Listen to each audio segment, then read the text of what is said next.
Introduction to GHASH. Welcome to the channel. Please consider subscribing. I produce videos daily covering a wide variety of cloud topics with focus on networking. Also, hit the bell icon to get notified of new videos. Today we're diving deep into GHASH, the authentication function at the heart of GCM mode. GHASH stands for Galois Hash, and it's what provides authentication in GCM authenticated encryption. This presentation assumes you have little to no background in advanced mathematics, and we will explain everything from the ground up, including what polynomials are, how binary arithmetic works, and how XOR operations function. By the end of this presentation, you will understand GHASH completely.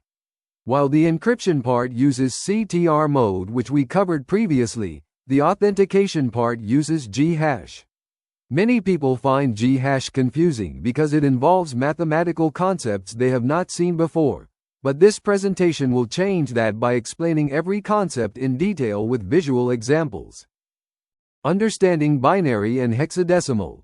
Before we can understand GHASH, we need to understand how computers represent numbers. Computers use binary, which means everything is represented using only two digits, 0 and 1, called bits. In our everyday decimal system, we have 10 digits, 0 through 9. When we write a number like 234, it means 2 times 100, plus 3 times 10, plus 4 times 1. Each position represents a power of 10. Binary works the same way but with powers of 2 instead of powers of 10. In binary, we only have two digits, 0 and 1. The binary number 1011 means 1 times 8, plus 0 times 4, plus 1 times 2, plus 1 times 1, which equals 11 in decimal. Each position represents a power of 2. The rightmost is 2 to the power 0, which equals 1, then 2 to the power 1, which equals 2, then 2 squared, which equals 4, then 2 cubed, which equals 8. Writing long binary numbers is tedious, so we often use hexadecimal, which is base 16. Hexadecimal uses 16 digits, 0 through 9, then A for 10, B for 11, C for 12, D for 13, E for 14, and F for 15. Each hexadecimal digit represents exactly 4 binary bits. For example, the hexadecimal digit F is 15 in decimal, which is 1111 in binary. In GHASH, we work with 128-bit numbers, which equals 32 hexadecimal digits. Understanding this notation is essential for following the GHASH examples. Understanding XOR operation. XOR is fundamental to GHASH, so let's understand it completely. XOR stands for exclusive OR and is a binary operation that compares two bits and outputs a result based on simple rules. For two bits A and B, XOR works like this. If A and B are the same, both 0 or both 1, the result is 0. If A and B are different, one is 0 and the other is 1, the result is 1. When we XOR multi-bit numbers, we XOR each pair of corresponding bits independently. Let me show you the example 11010011 XOR 10110101. We line up the numbers and XOR bit by bit from right to left. First bits. 1 XOR 1 equals 0. Second bits. 1 XOR 0 equals 1. Third bits. 0 XOR 1 equals 1. Fourth bits. 1 XOR 1 equals 0. Fifth bits. 0 XOR 0 equals 0. Sixth bits. 0 XOR 1 equals 1. Seventh bits. 1 XOR 0 equals 1. Eighth bits. 1 XOR 1 equals 0. So the result is 011001110. XOR has interesting properties that make it useful in cryptography. First, XOR is reversible. If you XOR a number A with a number B to get result C, then XO ring C with B gives you back A. This is because XOR the same value twice cancels out. Second, XOR is commutative, meaning A XOR B equals B XOR A third. XOR with 0 does not change the value. A XOR 0 equals A. This last property is why GHASH starts with an accumulator of 0. In the example provided, we can XOR hexadecimal numbers digit by digit 2, converting each to binary, performing the XOR, and converting back to hex. Introduction to polynomials, from scratch.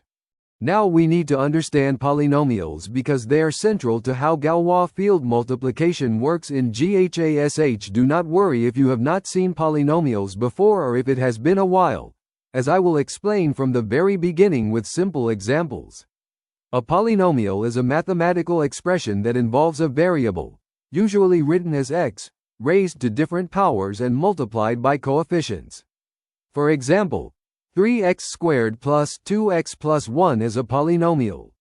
The term 3x squared means 3 times x times x.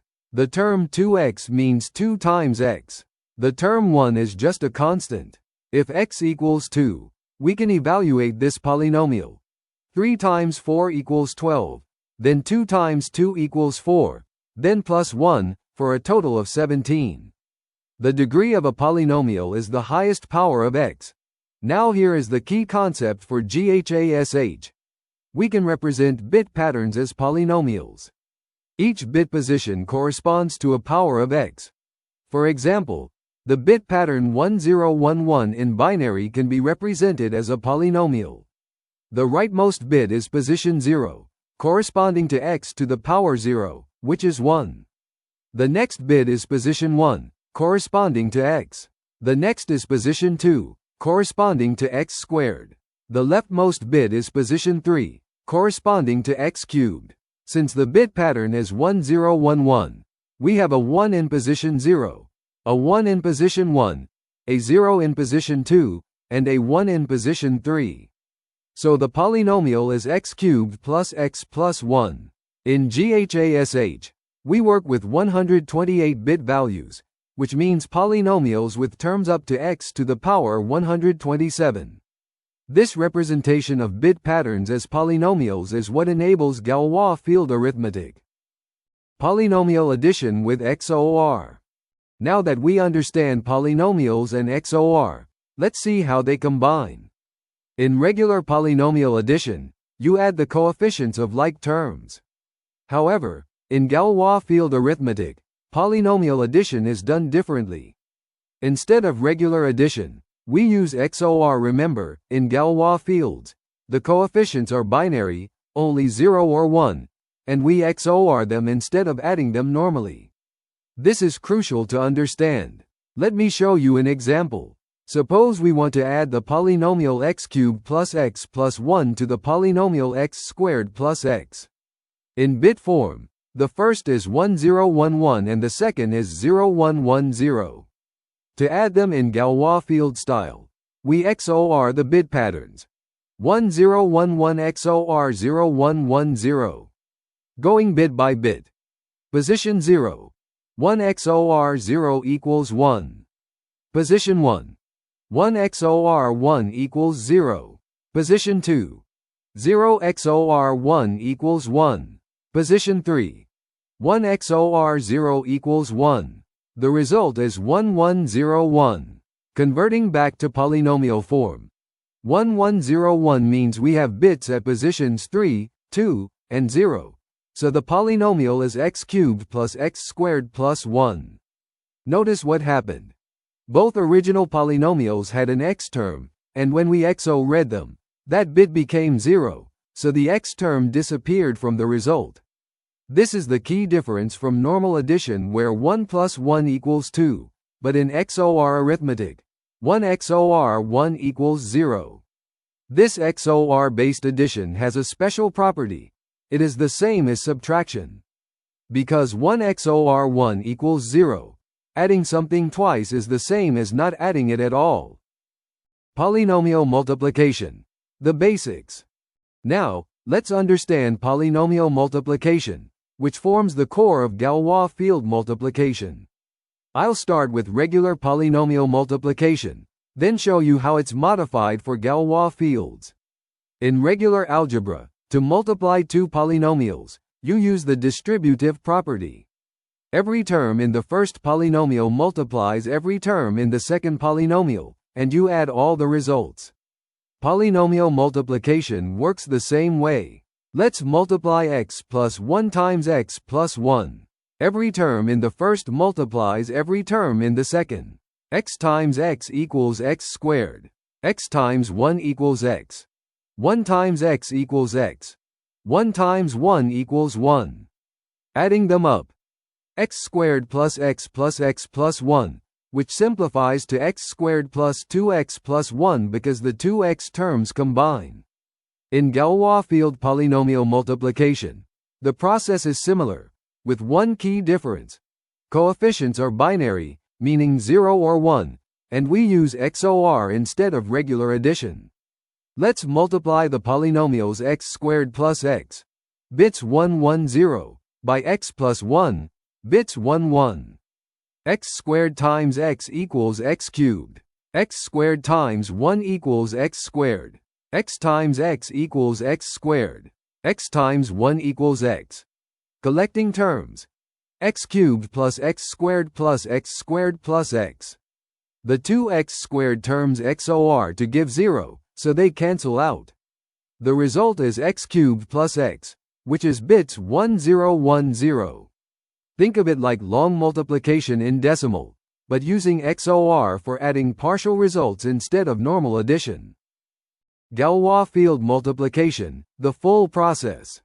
Now, let's see the complete Galois field multiplication process.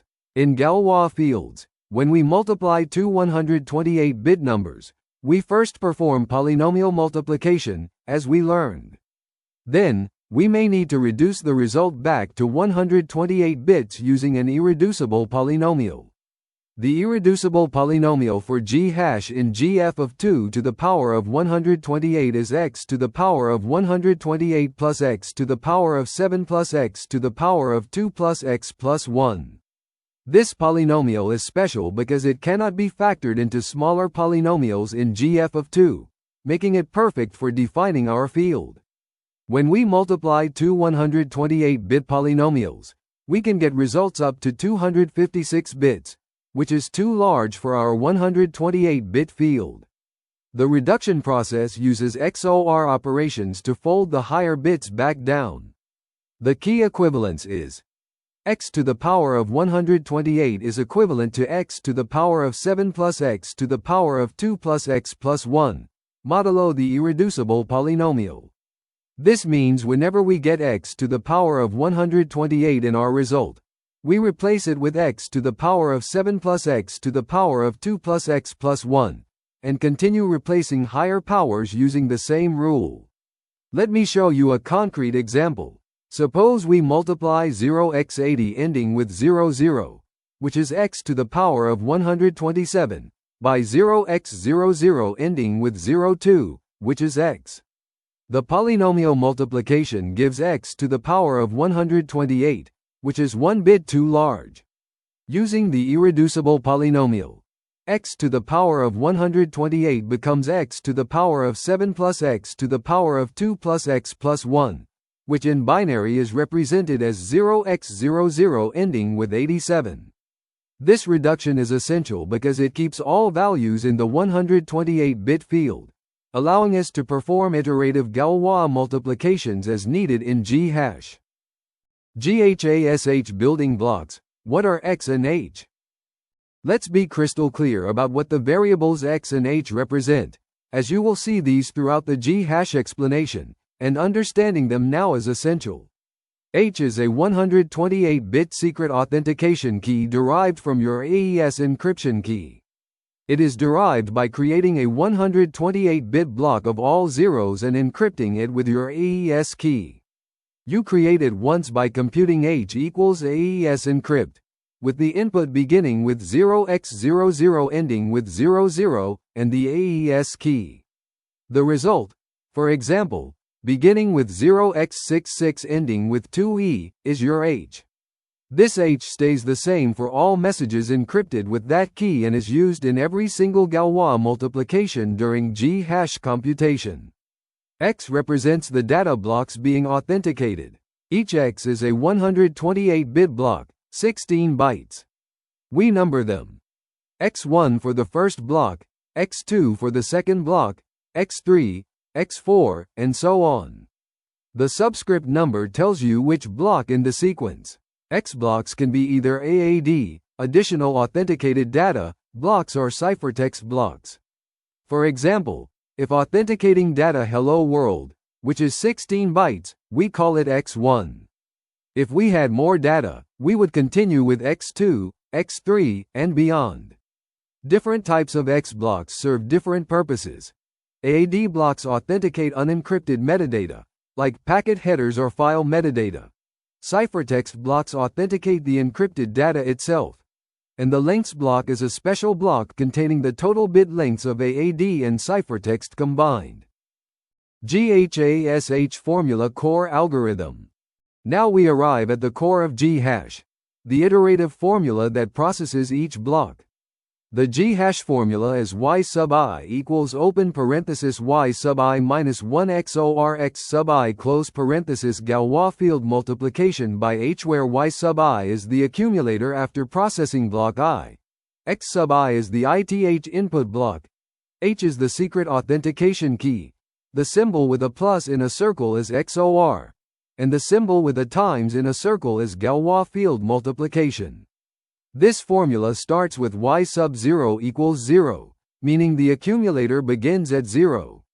Then, for each input block x sub I, we XOR it with the current accumulator value, and then perform a Galois field multiplication by h. The result becomes the new accumulator for the next iteration. Let me walk through a concrete example with two blocks.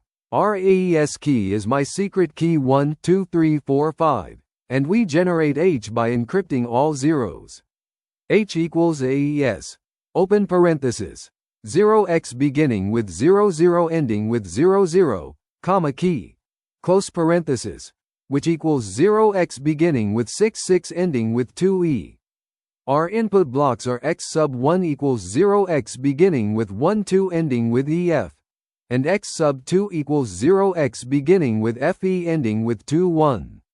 We start with y sub 0 equals 0x beginning with 00 ending with 00. For the first block, y sub 1 equals open parenthesis 0x beginning with 00 ending with 00 XOR 0x beginning with 12 ending with ef close parenthesis Galois field multiplication by 0x beginning with 66 ending with 2e.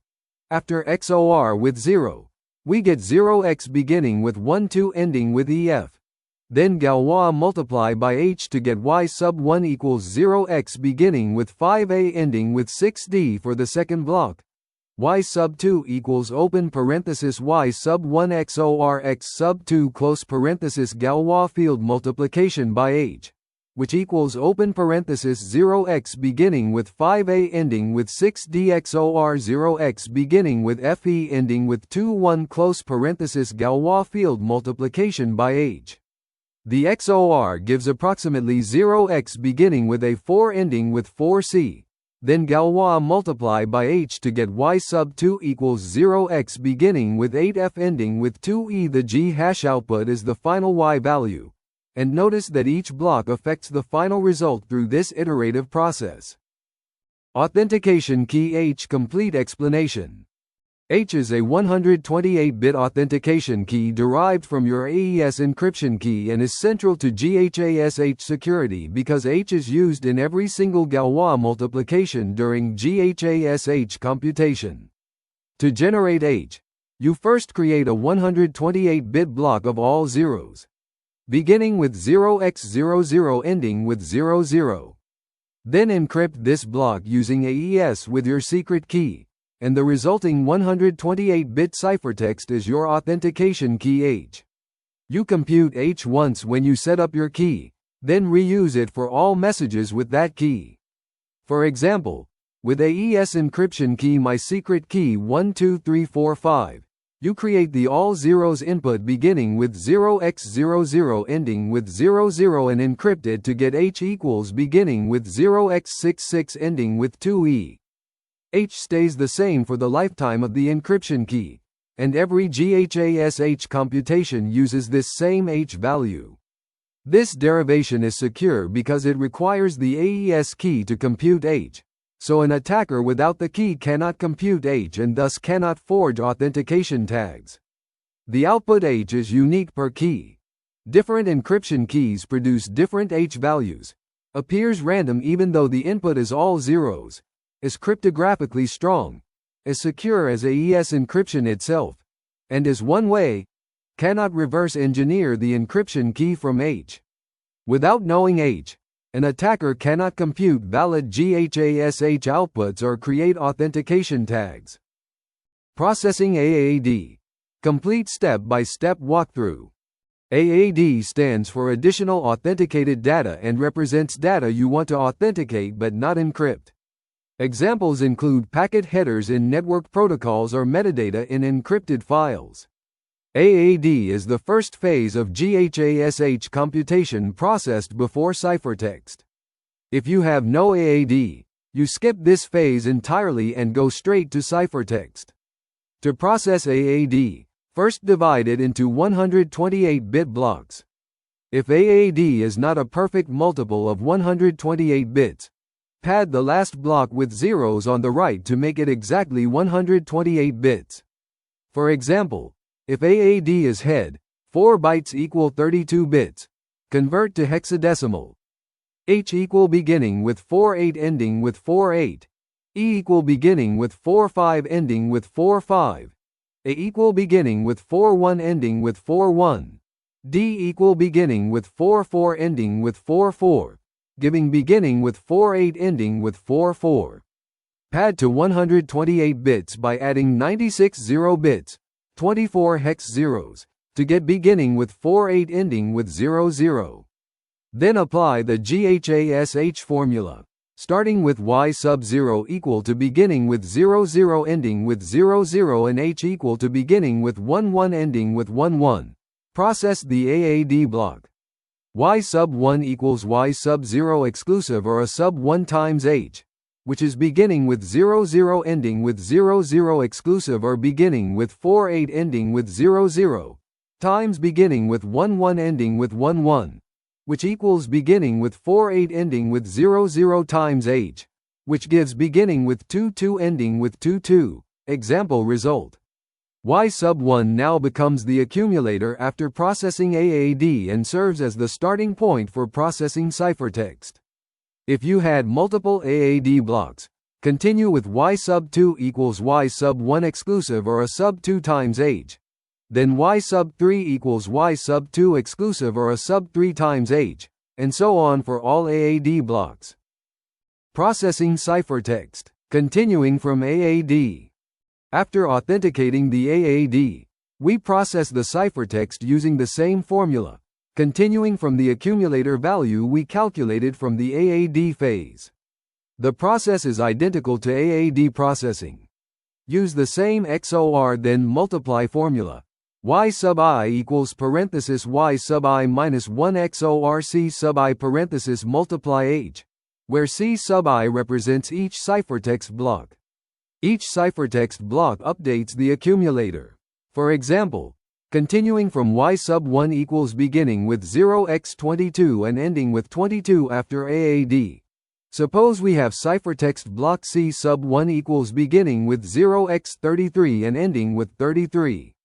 We compute y sub 2 equals parenthesis y sub 1 XOR C sub 1 parenthesis multiply H, which equals parenthesis beginning with 0x22 and ending with 22 XOR beginning with 0x33 and ending with 33 parenthesis multiply beginning with 0x11 and ending with 11, which then equals beginning with 0x11 and ending with 11 multiply H, resulting in beginning with 0x55 and ending with 55. This is an example result.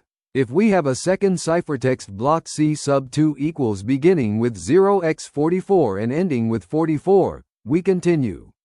Y sub 3 equals parenthesis Y sub 2 XOR C sub 2 parenthesis multiply H, which equals parenthesis beginning with 0x55 and ending with 55 XOR beginning with 0x44 and ending with 44 parenthesis multiply H, which then equals beginning with 0x11 and ending with 11 multiply H, resulting in beginning with 0x88 and ending with 88.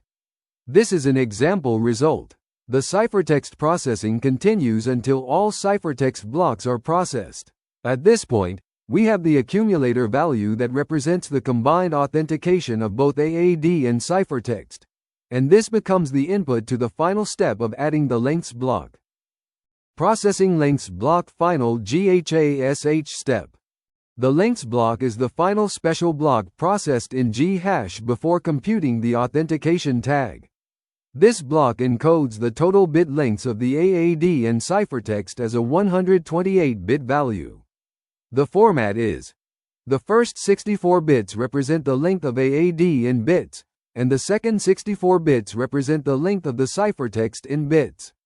For example, if you have 2 AAD blocks, 256 bits total, and 3 ciphertext blocks, 384 bits total, the lengths block is constructed as follows. 256 in hex is 0x100, and 384 in hex is 0x180. The lengths block combines these. Lengths equal operator 0x beginning with 00, ending with 80. First 64 bits are AAD length 256. Second 64 bits are ciphertext length 384. This lengths block is then processed through the same GHASH formula. Y sub n plus 1 equal operator, Y sub n XOR lengths, times H. Continuing our example. Suppose Y sub n equal operator 0x beginning with 88, ending with 88.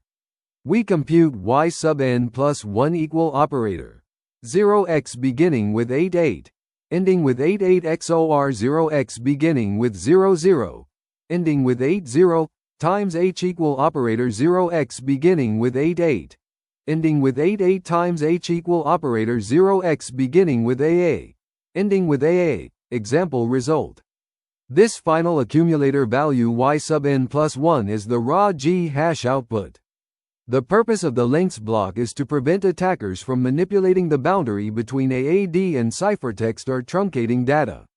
The lengths block ensures that different combinations of AAD and ciphertext lengths produce different authentication tags, even if the total data is the same. Computing final authentication tag. Now that we have the GHASH output, we need to compute the final authentication tag that is sent with the encrypted message. The authentication tag is computed by XORing the GHASH output with the AES encryption of counter block 0. Counter block 0 is the very first counter block used in the CTR mode encryption.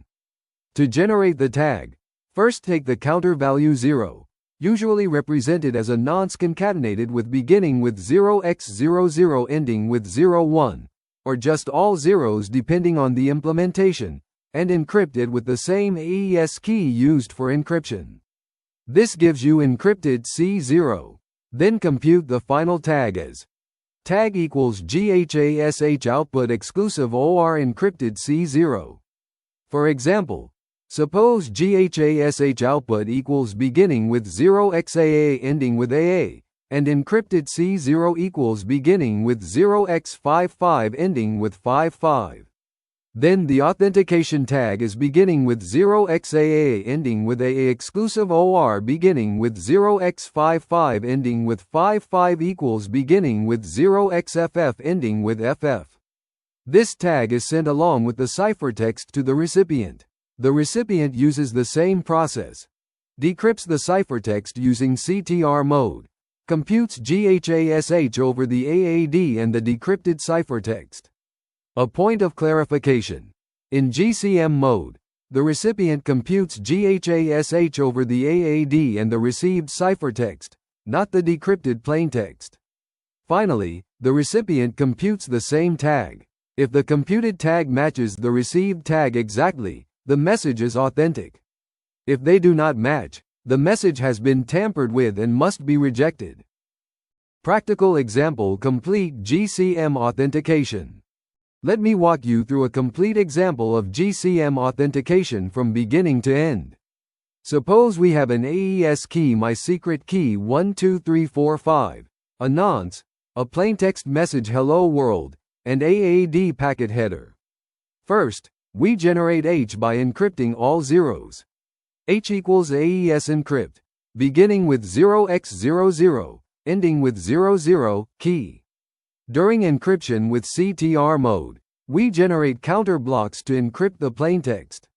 The first counter block, counter 0, will be used later for the tag. We also generate encrypted counter 0, EC0, immediately. Suppose plaintext hello world encrypts to ciphertext C1 equals beginning with 0xB8, ending with D0. For AAD packet header, we pad it to 128 bits. A1 equals beginning with 0x50, ending with 00. Now we compute GHASH start with Y0 equals 0. Process AAD. Y1 equals 0 exclusive or A1 times H process ciphertext. Y2 equals Y1 exclusive or C1 times H process lengths block. 64 bits AAD plus 96 bits ciphertext equals 160 bits total. Lengths equals beginning with 0x00, ending with a 0, so Y3 equals Y2 exclusive or lengths times H compute final tag. Tag equals Y3 exclusive or EC0. The transmitted message includes the ciphertext and the tag. To verify, the receiver performs the same calculation and checks if the computed tag matches the received tag. This complete process ensures both confidentiality, through CTR mode encryption, and authenticity, through GHASH authentication. Security detecting tampering. One of the most important properties of GHASH is that even a tiny change to the ciphertext or AAD will produce a completely different authentication tag. This property is called the avalanche effect. Let me demonstrate this with a concrete example. Suppose we have correctly computed a tag beginning with 11 ending with 11. For some ciphertext 0xABCD, an attacker intercepts the message and modifies just one bit of the ciphertext, changing 0xABCD to 0xABCC, flipping the last bit. When computing the GHASH, the modified ciphertext goes through the same iterative process. Y sub 1 equals open parenthesis Y sub 0 XOR 0 XABCC close parenthesis multiplied by H. Instead of open parenthesis Y sub 0 XOR 0 XABCD close parenthesis multiplied by H, even though the change is tiny, the XOR operation changes the input to the Galois multiplication slightly, which through the multiplication and reduction process produces a completely different result. Suppose the modified computation produces Y sub 3 equals beginning with BB ending with BB, instead of the original beginning with 44 ending with 44. Then the tag becomes beginning with BB ending with BB XOR encrypted C0 equals beginning with EE ending with EE, which is completely different from the original tag beginning with 11 ending with 11. The receiver computes the same tag using the received ciphertext and gets beginning with EE ending with EE. Since this doesn't match the original transmitted tag beginning with 11 ending with 11, authentication fails and the message is rejected. An attacker cannot compute a correct tag for modified data without knowing H, making forgery essentially impossible. Why GHASH is secure? GHASH security rests on several critical foundations. First, H is secret and derived from your AES key. An attacker cannot compute H without breaking AES encryption. Without H, they cannot perform the Galois multiplications needed to compute valid GHASH outputs.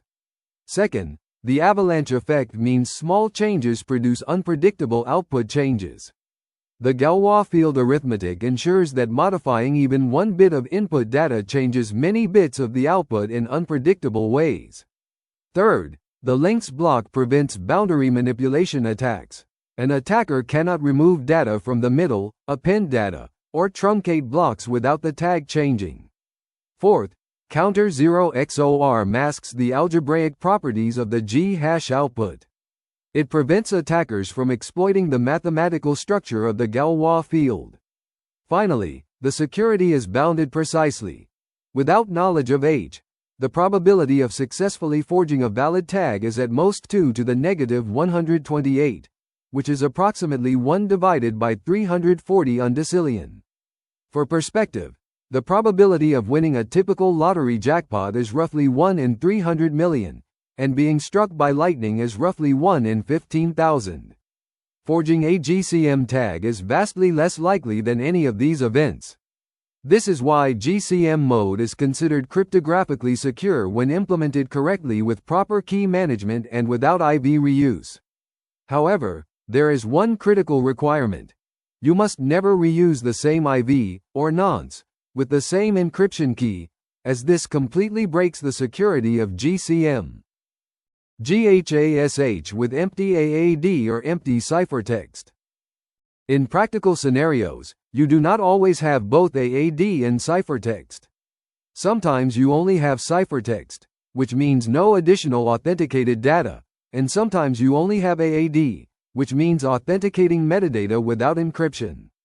GHASH handles both cases elegantly. When you have empty AAD, meaning no additional data, the common case is where you only authenticate ciphertext. In this case, the AAD length is 0. The process is skip AAD processing entirely, so Y0 stays at 0. Then process all ciphertext blocks through the formula yi equals open parenthesis yi minus 1 exclusive or ci close parenthesis times h. Then process the lengths block where AAD length is 0. For example, if you have a single 128-bit ciphertext block and no AAD, the lengths block is lengths equals beginning with 0x00 ending with 80, where AAD equals 0 and ciphertext equals 128 bits. When you have empty ciphertext but non-empty AAD, which means authenticating metadata without encryption, the ciphertext length is 0. Process all AAD blocks. Y1 equals open parenthesis Y0 exclusive or A1 close parenthesis times H. Y2 equals open parenthesis Y1 exclusive or A2 close parenthesis times H, and so on. Skip ciphertext processing. Process the lengths block where ciphertext length is 0. For example, if you have 64 bits of AAD and no ciphertext, the lengths block is lengths equals beginning with 0x00 ending with 00, where AAD equals 64 bits and ciphertext equals 0. This scenario is used for authenticating control messages or metadata where encryption is not needed or desired. In both cases, the fundamental GHASH process remains unchanged, only which blocks you process differs. Multiple block example accumulator evolution. To solidify your understanding, let me walk through a concrete example with multiple blocks showing how the accumulator evolves throughout GHASH computation. Suppose we have 2 AAD blocks plus 3 ciphertext blocks, with H equal to 0x beginning with 1 ending with 1. Our blocks are a sub 1 equal to 0x beginning with 1 ending with 1, a sub 2 equal to 0x beginning with 2 ending with 2, C sub 1 equal to 0x beginning with 3 ending with 3, C sub 2 equal to 0x beginning with 4 ending with 4, C sub 3 equal to 0x beginning with 5 ending with 5. We start with y sub 0 equal to 0x beginning with 00 ending with 00. Processing a sub 1. Y sub 1 equals open parenthesis y sub 0 XOR a sub 1 close parenthesis times h equals open parenthesis 0 XOR 0x beginning with 1 ending with 1 close parenthesis times h equals 0x beginning with a ending with a. which is an example result. Processing a sub 2. Y sub 2 equals open parenthesis Y sub 1 XOR A sub 2 close parenthesis times H equals open parenthesis 0x beginning with AA ending with AA XOR 0x beginning with 2 ending with 2 close parenthesis times H equals 0x beginning with BB ending with BB, which is an example result. We have now finished AAD processing C sub 1. Y sub 3 equals open parenthesis Y sub 2 XOR C sub 1 close parenthesis times H equals open parenthesis 0x beginning with BB ending with BB XOR 0x beginning with 3 ending with 3 close parenthesis times H equals 0x beginning with CC ending with CC, which is an example result. Processing C sub 2. Y sub 4 equals open parenthesis Y sub 3 XOR C sub 2 close parenthesis times H equals open parenthesis 0x beginning with CC ending with CC XOR 0x beginning with 4 ending with 4 close parenthesis times H equals 0x beginning with DD ending with DD, which is an example result. Processing C sub 3. Y sub 5 equals open parenthesis Y sub 4 XOR C sub 3 close parenthesis times H equals open parenthesis 0x beginning with DD ending with DD XOR 0x beginning with 5 ending with 5 close parenthesis times H equals 0x beginning with EE ending with EE, which is an example result. We have finished ciphertext processing links, where AAD equals 256 and CT equals 384. Y sub 6 equals open parenthesis Y sub 5 XOR links close parenthesis times H equals 0x beginning with FF ending with FF, which is the final GHASH output. Then XOR with counter 0 to get the authentication tag. This example shows how each block's processing depends on the previous accumulator value, creating a chain where every input influences the final output. Summary. Complete GHASH process. We have now covered GHASH completely, from fundamental concepts to practical implementation. Let me summarize the key concepts to reinforce your understanding. GHASH equals keyed hash with a secret H derived from AESH is generated once by encrypting zeros with your AES key. It is iterative, with an accumulator updated for each 128-bit block using the formula Y sub I equals parenthesis Y sub I minus 1 exclusive or X sub I parenthesis Galois multiplied by age.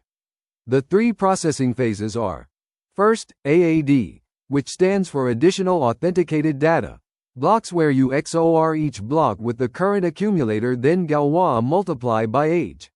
Second, ciphertext blocks using the same process. Third, a lengths block encoding the total bit lengths of AAD and ciphertext. The final authentication tag is computed as tag equals GHASH output exclusive or AES encrypt, parenthesis counter sub 0 comma key parenthesis. Security guarantees are: without knowledge of H, forgery probability is at most 2 to the power of negative 128, which is negligibly small. And even a single bit of tampering produces a completely different tag due to the avalanche effect. The critical requirement is: never reuse an IV, or nonce, with the same key, as this breaks all GCM security.